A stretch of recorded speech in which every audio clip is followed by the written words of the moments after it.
This is Lau Branson. Welcome to week 2 of Missional Churches and Leadership. This week we're going to focus both on critical reflection, what it means, how important it is for what we're doing, as well as on matters of culture and context. You remember in the PT cycle that the second step has to do with how do you understand the contextual elements, the contextual powers, influences on your current praxis.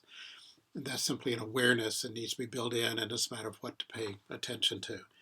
And so as we start on this week's activities, first thing to do is to, again, remind ourselves that we're in a constant action reflection cycle. So action has to do with your current practices, your experiences, what your church is currently doing, and those experiences have theories embedded in them. And so along the top line of the graph, that we're constantly acting, we're experiencing. And then the action, reflection, learning cycle, praxis cycle, means that we take time to engage practices of reflection, of study, of theory, of scripture. And so the PT cycle provided different elements of what that reflection is about. And then as we come out of that reflection, we re-engage action. And this is how learning takes place. Learning isn't a matter of starting with some theories and then moving over into some application. But in fact, before we ever get to the theory, we have application going on. We have activities going on behind us, around us.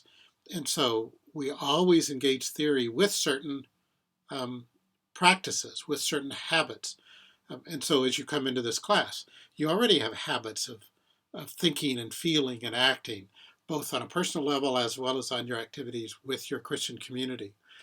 And you bring those activities, those experiences, some that are fairly thin, new, some that are very deep.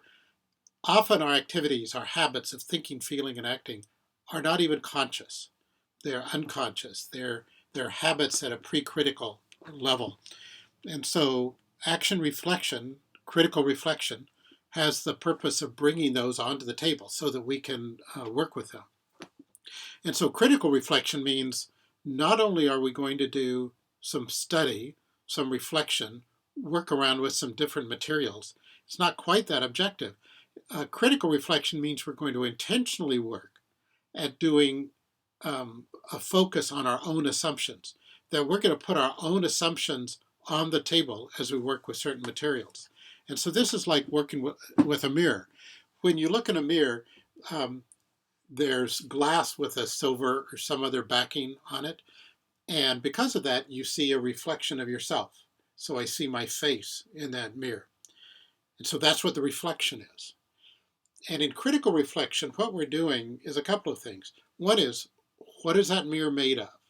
So instead of a glass with reflective material, we're holding up a book, maybe something by Al Roxborough, maybe our textbook by Clement Sedmak, maybe a video that I've assigned. And so you're holding that mirror up, and it isn't that you're just getting information from that book, but you're letting your reflection bounce off that book and back to you so you see yourself differently. That's how you put your assumptions on the table. So let's say you had an assumption about church. Maybe your assumption about church is, maybe the Reformation triad, that a church is a place where the word is properly preached, where the sacraments are appropriately practiced, and where there's some kind of discipline. But it's a place you go to do those things. And so when somebody says, where do you go to church? That phrase itself says something. It says church is a place where you go. It's a place where you're not now. It's a place where you go and you do certain activities. You're with certain persons for a certain set of practices that, yes, are supposed to affect the rest of where you are and when you are. But the church was a place you went to. So that language surfaces assumptions that you didn't make up, that you engaged, that you've been formed by, shaped by. Now, there are times, even in a church where they commonly use the phrase, where I'm going to church, they may still say, well, we're church all week long. We're church 24/7. Church is the people. And yet, while that's said from the pulpit and occasionally recited as a belief, by and large, the other phrase is powerful in all of our traditions. It's a place where you go and you do certain things that overflow into the rest of life, and then you come back to that place and then time again for more impact from those particular practices. So those assumptions, as you read Branson and Martinez, or you read Sedmak, especially on that one with Sedmak, you'll be reading things that don't work with that image. And so when reflection is working well, it is revealing our assumptions. It doesn't automatically change them. In fact, you can have your assumptions challenged and then unconsciously go right back to even ones you say, gosh, my thinking and feeling and acting don't quite line up with something now that I think is important. But our habits are so deep, our practices are so deep, that even when we come up with some new realization, some new insight, something that warms our heart and challenges our faith and draws us toward Jesus, that even in the midst of that, we still fall back into the deep, deep habits that we have.